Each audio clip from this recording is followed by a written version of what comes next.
Bienvenida a un espacio donde exhalar y liberar desde la conciencia y la intención, donde aprender a no llevarnos a la urgencia, aguantar hasta explotar. Bienvenida a Atracones D. Bienvenidos a un nuevo capítulo de Atracones D. Hoy tenemos un Atracones D muy específico y que habéis pedido mucho. Hoy nos acompaña Elena Gamaza, Manzana Activa con una A, bióloga y dietista nutricionista de la red nutricionalmente especializada en TCA y patologías digestivas.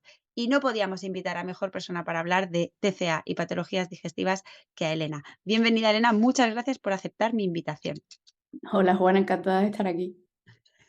Bueno, decía que vamos a hablar de patologías digestivas, de sintomatología digestiva y de trastornos de conducta alimentaria, pues son dos cosas que se presentan muchas veces al mismo tiempo. Son causales, son casuales, se presentan a la vez por casualidad, se presentan a la vez porque hay una vulnerabilidad en el sistema digestivo de una persona con un trastorno de conducta alimentaria, o el trastorno de conducta alimentaria causa la sintomatología digestiva, o la sintomatología digestiva causa un trastorno de conducta alimentaria. Pues esas son las cuestiones que vamos a hablar hoy. Cuéntame, Elena, ¿cómo se dan estas dos cosas, los trastornos de conducta alimentaria y los síntomas o las patologías digestivas? ¿Dónde confluyen? Vale, pues mira, depende del caso, porque hay muchas veces en las que la patología digestiva antecede al trastorno de conducta alimentaria, como por ejemplo una celiaquía, ¿no? Que pueda provocar un estado de desnutrición en la persona, porque de hecho es frecuente que no se diagnostique a tiempo. Y que la persona empieza a tener como muchos síntomas que va alargando en el tiempo y empieza a tener actitudes compulsivas con la comida por hambre, no entiende de dónde vienen, porque no sabe que le está pasando algo, ¿vale? Entonces, eso puede ser un antecedente. Incluso también puede ser que la persona sienta que su situación es extremadamente particular con respecto a el resto de las personas que la rodean, puede incluso llegar a sentirse una molestia a la hora de, por eso una persona celíaca, ¿no? Todo el mundo tiene que cambiar su forma de hacer las cosas para adaptarse a mi forma de hacer dieta, la persona se puede empezar a aislar, puede empezar a tener en general toda una serie de problemáticas a nivel social, psicológico. Entonces, puede la patología anteceder a un trastorno de conducta alimentaria, o puede ser al revés. Puede ser que la persona tenga una salud intestinal normal y que a raíz de empezar a tener conductas restrictivas prolongadas en el tiempo, conductas purgativas frecuentes, con uso de laxantes, con eh, purgas autoinducidas y demás, eso puede empezar a crear el problema. Y no solo crear el problema, sino que podemos empezar a entrar en un bucle en el que la persona empieza a querer recuperarse, ¿no? Pero esa sensibilidad digestiva y esos problemas digestivos no le permiten dar los pasos siguientes porque se encuentra muy incómoda y no sabe qué hacer con respecto a ese tema. No sabe cómo abordarse a sí misma, claramente, porque debería, ¿sabes? Fíjate, o sea, que no solo la sintomatología digestiva puede llevarnos a alterar nuestra conducta alimentaria, porque nos pone en una situación de vulnerabilidad para desarrollar un trastorno de conducta alimentaria, como es el aislamiento social, ¿no? Que es un factor desencadenante importante, o la restricción, porque nos lleva a restringir, porque las cosas nos sientan mal, la comida nos sienta mal y esto nos lleva a restricción, y la restricción por sí misma es un factor de riesgo para desarrollar un trastorno de conducta alimentaria. Pero Efectivamente. sino que además un trastorno de conducta alimentaria ya en curso nos puede producir y produce sintomatología digestiva. Me viene en mente, cuando has dicho lo de la sensibilidad intestinal, la cantidad de intolerancias que se diagnostican en el curso de un trastorno de conducta alimentaria. ¿Esto es Ujú. casual? ¿Es causal?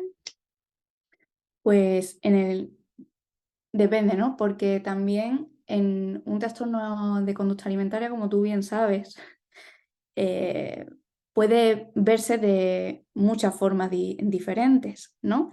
Entonces, por ejemplo, en el caso de unos periodos restrictivos fuertes, donde hay dietas, donde no se come, la microbiota cambia. O sea, cambia de una manera importante. Y además no podemos olvidar que el intestino es un músculo. O sea, el estómago y el intestino es un músculo. Cuando uno deja de comer, es como si estás dejando de caminar. De hecho, la gente que se lleva mucho tiempo encamada tiene que volver a aprender a caminar, ¿no? Entonces, si tú no comes, claramente o comes muy poquito o basas tu alimentación en líquidos, que son ese tipo de conductas que se pueden dar en momentos de restricción, cambia la microbiota empieza a estar preparada para ese tipo de formas de actuar. Y no solo eso, sino que la motilidad intestinal se va reduciendo, y no solo se va reduciendo porque no lo uses, también se va reduciendo a medida que tú vas desnutriéndote, que para estar desnutrido no hace falta estar delgado. O sea, tener una masa grasa X no te exime de un estado de desnutrición. Es verdad que es más peligroso todo esto cuando eh, hay muy poquita grasa corporal y muy poquita masa en general en la persona, ¿no? Pero la cuestión es que se pierde motilidad al no usar, y la desnutrición también hace que tú no tengas la capacidad de tener recambio celular. Es decir, tú estás cambiando todo el tiempo de células en tu cuerpo, las estás renovando. Y si hay heridas, necesitas ladrillo para curar esa herida. El ladrillo no es más que la comida. Cuando tú comes, eso es el ladrillo con el que tu cuerpo se va a reparar, tu sistema inmune va a funcionar. Entonces, si nosotros tenemos un intestino, un estómago, un intestino que se mueve menos, que tiene una microbiota alterada y que no tiene recursos para subsanar las posibles heridas que hayan porque se estén usando eso, pues laxantes, porque se esté uno purgando, lo que sea, ¿vale? Tienes todo ese conjunto de cosas que hacen que, claro, tenemos en cuenta que en la pared intestinal se secretan eh, lo que se llama enzimas, ¿no? Que son unas proteínas que se encargan de digerir lo que tú te comes, ¿no? O sea, tú tienes, por decirlo muy simplificadamente, unas puertas en tu intestino de las cuales salen unas cosas que se encargan de deshacer lo que tú estás comiendo para poder absorberlo. Creo que podemos poner un ejemplo concreto, ¿no? Por ejemplo, Claro, en la intolerancia a la lactosa, lo que nos está secretando es lactasa, que eso. sería lo que digiere esa lactosa, ¿no? Por decirlo así. Entonces, en ese momento en que no hay lactasa, la enzima, la persona es intolerante a la lactosa, pero esa enzima se puede volver a secretar si no es que es una patología, digamos, sino una intolerancia primaria, sino que es un síntoma de otra cosa. Y esto, y esto me recuerda una duda muy frecuente. ¿Toda esta sintomatología es una patología en sí? Es decir, ¿los TCA pueden derivar o desarrollar o provocar patologías digestivas o son síntomas que cuando se resuelve el TCA esa sintomatología desaparece? Vale. Hay mucha sintomatología que desaparece cuando se restaura el comportamiento funcional de la persona y cuando se restaura el estado nutricional. Se recupera en un porcentaje muy, muy alto, ¿vale? Esa función. Lo cual también es importante tenerlo presente porque las personas piensan que se van a quedar así para siempre, ¿vale? Y no es verdad, no es así. Lo que pasa es que hay que saber abordar esto porque eh, claramente venimos de un comportamiento extraño con la comida, ¿vale? Y no podemos meternos en abordar las cosas súper estrictamente como en población general. Hay que tener cuidado con esto. Y, por cierto, lo que quería comentar antes para que no se me escape con respecto al tema de funciones digestivas y problemas malabsortivos y demás, es que hay que tener en cuenta que si en la pared intestinal se secretan cosas como la lactasa, si hay un daño, que puede haber un daño en esa pared, es como si como si le dieran una patada a la puerta de tu casa y tú no pudieras entrar en la puerta porque está encasquillada, ¿no?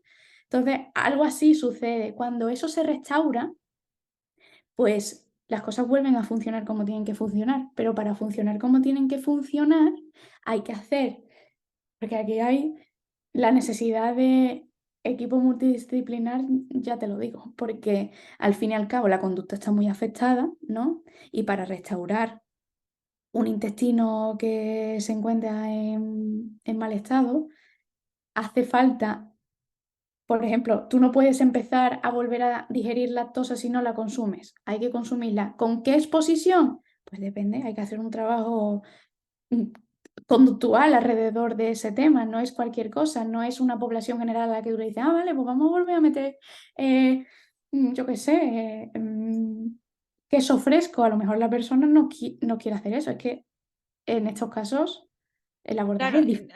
hay una dificultad, ¿no? Hay una dificultad añadida, digamos, al tratamiento. Hay una diferencia en el abordaje terapéutico y en el tratamiento y en el pronóstico, ahora me lo contarás tú, de la población general o una persona con un trastorno de conducta alimentaria que ha desarrollado una patología o sintomatología digestiva. Hemos hablado de las restricciones, pero ¿qué hay de los atracones, por ejemplo?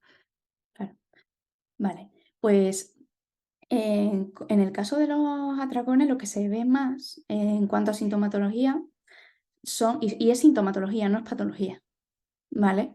Tenemos que tener claro que hay una cosa que suele ocurrir y es que a veces, tanto en personas con conductas restrictivas como en personas con atracones, que también las personas con conductas restrictivas tienen atracones muchas veces, ¿vale? Entonces es muy difícil hacer aquí una distinción clara. Pero la cuestión es que muchas de las cosas que suceden a nivel digestivo tienen que ver con cómo la microbiota cambia, ¿vale? Y se producen estados disbióticos y, y eso sí es una patología en sí que se tiene que abordar probablemente con un tratamiento con antibióticos, pero ¿qué pasa? Que detrás de eso hay una conducta y eso es más importante, ¿vale? Ujú. Lo que pasa es que al tratar con antibióticos, pues mejoramos un poco sintomatología y eso puede mejorar conducta. Eso por una parte, ¿no?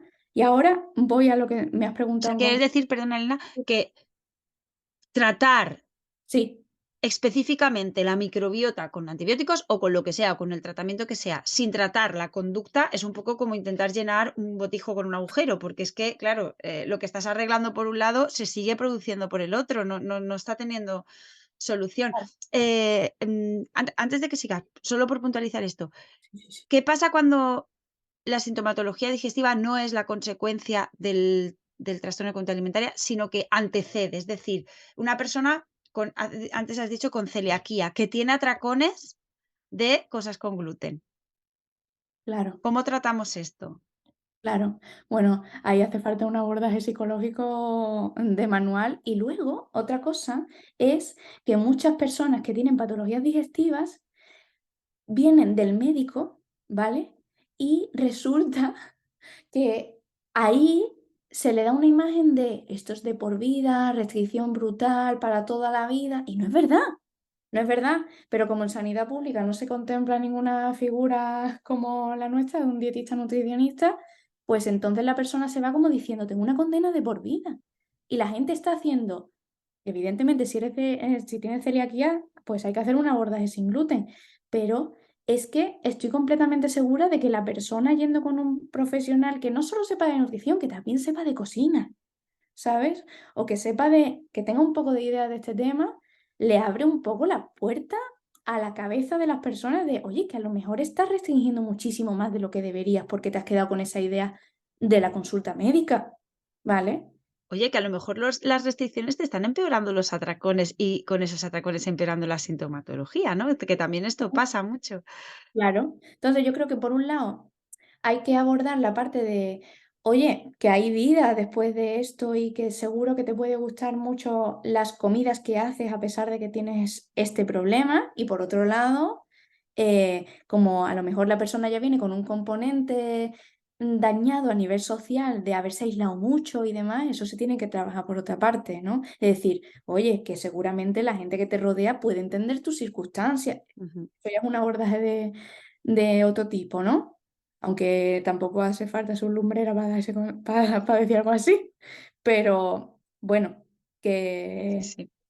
Eso, Sí, en sí. definitiva, ¿vale? Tenemos esto, sintomatología que nos empeora un trastorno de conducta alimentaria, sintomatología que es la consecuencia del trastorno de conducta alimentaria, sintomatología que precede al trastorno de conducta alimentaria, el trastorno de conducta alimentaria nos va a poner difícil el pronóstico, el tratamiento, incluso a veces el diagnóstico, ¿no? Muchas veces cuesta diagnosticar porque como los trastornos de conducta alimentaria Mm, cursan muchos o algunos con restricción, o claro, en mayor o menor medida. Claro, yo estoy restringiendo porque me encuentro mal, porque me sienta mal la comida, o estoy restringiendo porque tengo todas estas intolerancias, o estoy restringiendo porque el TCA está en activo. Y aquí también se monta un buen pastel. claro. Sí, de hecho, yo creo que para que la persona sea completamente franca en lo que está comentando y que no sea un justificante a sus comportamientos restrictivos, tiene que tener una confianza depositada en el profesional grande, ¿sabes? Y eso también es responsabilidad del profesional que lo aborda. De hecho, una cosa que suelo hacer es decir, de verdad, no me importa que lo estés usando como una... O sea, entiendo que quieras restringir, ¿sabes? Como, si es por esto, dale a tu paciente la confianza suficiente de que no se va a encontrar una regañina, porque no tiene sentido Que no hay regañar. juicio, ¿no? Que nuestras Efectivamente, consultas sean libres de juicio. Entendemos que si una persona, padece un trastorno de conducta alimentaria, pues está ahí el deseo de restringir en este caso, y lo que necesitamos es esa honestidad de mirarlo de frente y que no hayan esas restricciones encubiertas a veces, ¿no? Disfrazadas de que muchas veces ni la persona es consciente, ¿eh? eso, La claro. mayoría de veces la persona no es consciente de que esto está reforzando la sintomatología del trastorno de conducta alimentaria, y que es como darle una razón más a mi mente que quiere restringir, ¿no? Es como, ¿ves? Claro, Está bien que restrinjas. Esto sí es por salud, ¿no? Esto sí es porque. Y entonces está súper justificado el justificar las restricciones. Esto está manteniendo. A lo mejor no es lo que está produciendo la sintomatología digestiva ni el trastorno de conducta alimentaria, pero lo está manteniendo. claro, es un mantenedor. Sí, Está sí, manteniendo. Están las cosas que producen síntomas y las cosas que los mantienen. Y esto es una de las cosas que los mantienen, ¿no? Esta parte de restricciones encubiertas, no, a veces no tan conscientes. efectivamente. ¿Cuáles serían entonces, Elena, las diferencias fundamentales en el pronóstico y el tratamiento de la sintomatología digestiva? Ya no digo las patologías, la sintomatología digestiva de una persona con un trastorno de conducta alimentaria respecto a la población general. Claro. Pues mira, en cuanto al pronóstico, es incluso mejor que en población general, porque normalmente en población general no hay, muchas veces la causa es como injustificada, ¿no? Y hay que indagar más y demás, pero cuando en el caso de estas personas que tienen problemas digestivos causados por, pues cuando la causa por desaparece, normalmente desaparece también el problema digestivo, ¿sabes? Entonces el pronóstico es muy bueno. ¿Qué pasa? Que hay un abordaje conductual grande que hacer ahí, pero cuando eso sale, se soluciona, ¿sabes? Qué bueno. Y luego... lo otro que me has comentado, Juana, por favor, que se me ha ido de la cabeza. ¿Cuál sería esta, la diferencia fundamental en el abordaje y Ah, claro, el pronóstico, ¿no? ¿Cómo abordaríamos? claro. Bueno, también depende de la severidad del problema, ¿no? Porque en el caso en el que hay, por ejemplo, una celiaquía, pues una de las cosas que a mí me parece un buen abordaje, realmente no es que venga en un protocolo, pero a mí me parece que es un buen abordaje, es consensuar con una persona dónde está su lugar seguro alimentariamente y a partir del lugar seguro hacer sugerencias, como, ¿vale? Ahora mismo para ti lo más fácil es cambiar todo lo que consumes por sus versiones sin gluten. Lo vamos a hacer así, por mucho que idealmente lo que haya que hacer es comer todo tipo de comida que no tenga nada que ver con el trigo y es que los tipos de productos sin gluten no son recomendables. No me importa, ¿vale? No me importa. Es eh, a la persona se le comenta con la mejor asertividad posible cuál es la circunstancia que tiene. Se le explica bien, con cariño. Y luego se le dice cómo te sientes al respecto de esto que se te está comentando y con respecto a lo que idealmente se puede hacer, qué crees tú que podrías hacer, cómo podríamos evolucionar juntas para llevar el abordaje en conjunto y cómo me adapto yo y cómo te adaptas tú a lo que idealmente se haría nutricionalmente y cómo me adapto yo a lo que tú necesitas para sentirte segura o seguro para avanzar en el tratamiento. Y Jo, así se... esto, Dime. perdona, Elena, Nada. esto me suena lejos, lejos de esta es la pauta que tienes que seguir para la sintomatología digestiva. O sea, nada que Nada, ver con aquí te dejo el papel o las recomendaciones de lo que tienes que hacer para que la sintomatología digestiva remita. Aquí efectivamente. hay un abordaje, Claro. es posible este abordaje. Y si es posible y funciona, porque lo he visto con mis propios ojos. Y no solo eso, sino que esa tranquilidad que tú le transmites al paciente, eso también tiene una repercusión en tu salud digestiva, ¿sabes? Que es muy importante.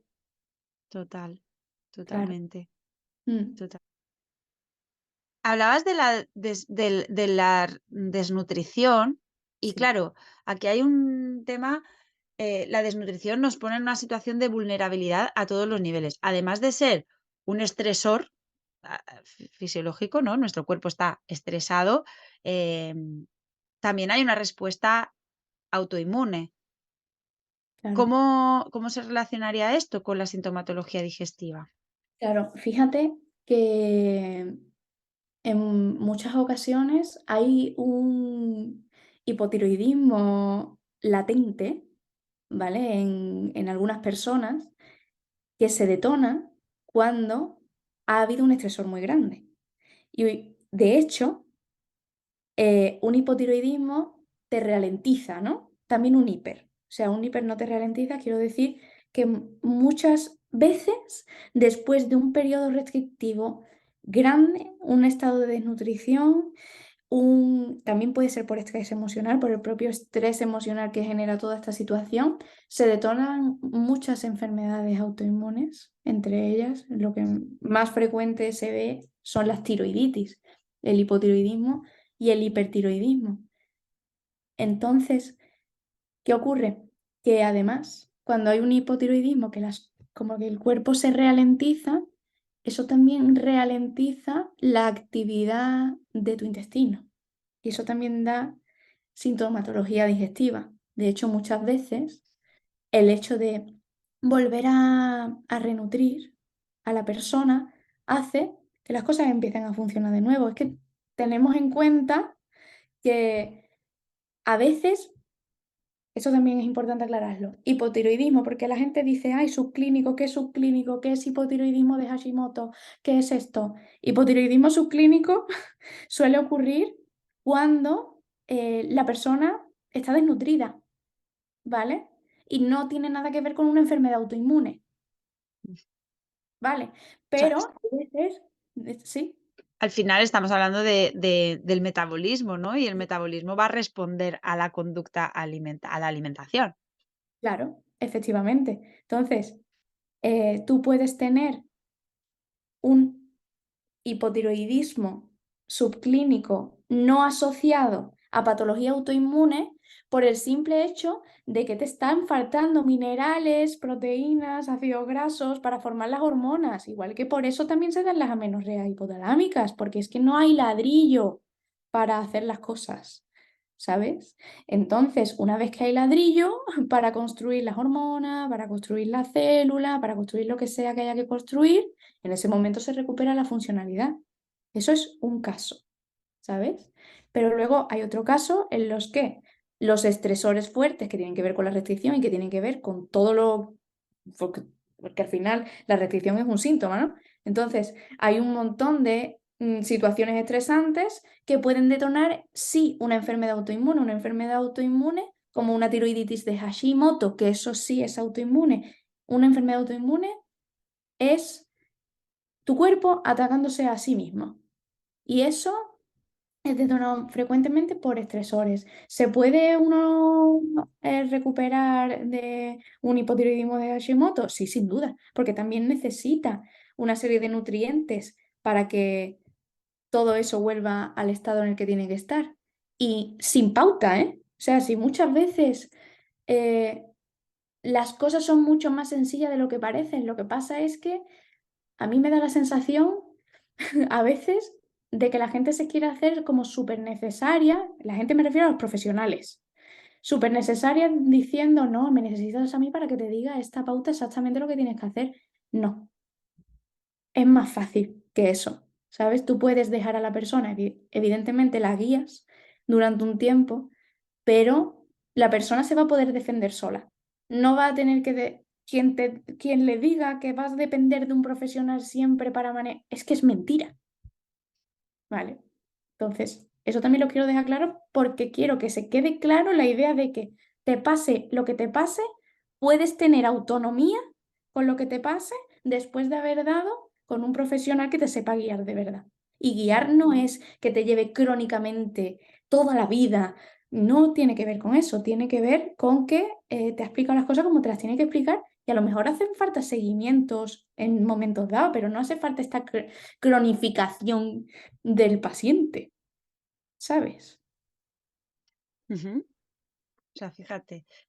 Aquí se ve claramente lo que hablábamos de la sintomatología y las patologías. O sea, hay una sintomatología que se deriva directamente del trastorno de conducta alimentaria y que cuando se resolverá o sea, cuando se resuelva el trastorno de conducta alimentaria, se resolverá la sintomatología. Y luego está también que el trastorno de conducta alimentaria es un factor de riesgo para desarrollar patologías. Y entonces luego el foco lo tendremos que poner en la patología, una vez resuelto el trastorno de conducta alimentaria. Y aquí se añade la dificultad de tratar la patología digestiva con el trastorno de conducta alimentaria a la vez. Entonces, bueno, es el abordaje siempre multidisciplinar y viendo a la persona pues como un todo y que Ujú. lo que resuelva por un lado no empeore por Por el otro, otro, porque al final la salud es un concepto que incluye la salud a todos los niveles. Entonces, si yo voy a mejorar cosa que me parece difícil, pero bueno, en el caso de que pudiesen mejorar mi sintomatología digestiva a costa de empeorar la sintomatología del trastorno de conducta alimentaria, pues tampoco nos serviría, ¿no? claro. De hecho, creo que aquí lo que hay que tener, francamente, es mucho ojo. O sea, la persona, el profesional de la salud tiene que saber qué priorizar en qué momento y qué no. Y diría que Ujú. eso forma parte de la personalidad del profesional, diría incluso, Sí, ¿sabes? sí, de la formación también, ¿eh? Por supuesto. Y de la formación y de la intención, sí, también. La intención es muy importante. La intención es importante. Mm. Pues creo que tenemos muchos datos, muchos más datos ahora. ¿Hay algo que se te ha quedado en el tintero, Elena, que te parezca muy importante que la gente sepa, sin entrar en lo específico, ¿no? Pero en Sí, general. solo un comentario porque se nos quedó antes como un poco colgando, que fue que al final los síntomas digestivos que se dan en trastornos más caracterizados por tener atracones, ¿vale? Da muchos síntomas dispépticos, que son de estas sensaciones de náusea, de no, de no estar cómodo, de sentir digestiones lentas y por supuestísimo estos son el tipo de sintomatología como más fácil de quitar cuando se mejora la conducta, ¿sabes? Simplemente comentar eso porque se quedó así un poquito suelto antes. Qué bueno Y esto. O sea, que hay esta parte que son muy comunes, que son casi un síntoma del trastorno de conducta, forma parte de la sintomatología del trastorno de conducta alimentaria y que se van cuando se va resolviendo el trastorno de conducta alimentaria. mm, Pues muchísimas gracias, Elena. Elena imparte un taller de patologías digestivas, sintomatología digestiva y trastorno de conducta alimentaria el día 31 de mayo a las 7. Es online, vía Zoom. Y os dejo por aquí también en la descripción el link de inscripción. Muchísimas gracias, Elena. muchas gracias a ti, Juana. Tengo Encantada. muchas ganas de que llegue el taller para seguir aprendiendo muchas cosas más, porque creo que, bueno, a las personas que tienen sintomatología digestiva y un trastorno de conducta alimentaria, y es importante tratarlo desde ahí, o sea, no como si, ¿no? Siempre digo que una de las cosas que más mantienen los problemas es el querer hacer las cosas como si yo no tuviese un trastorno de conducta alimentaria, como si esto no me estuviese pasando, como si, ¿no? Y bueno, Mm, yo tengo que tratarlo teniendo en cuenta todo. Y claro, esto es importante, ¿no? Es el ser específicos y el tratamiento de la sintomatología digestiva y de las patologías digestivas en una persona con un TCA es específico y particular y hay que tratarlo desde lo específico y lo particular y es muy común también. Entonces, muchas personas con un trastorno de conducta alimentaria que están en tratamiento eh, tienen estos síntomas y es importante también pues, que sepan, ¿no? Cómo tratarlos, cómo abordarlos, desde dónde, qué pueden hacer, qué no pueden hacer, que no mantenga y que no empeore el trastorno de conducta alimentaria. ¿Sí? ujú, Nos vemos el 31 de mayo. muy bien, nos vemos. Un beso, Elena, gracias. Eso.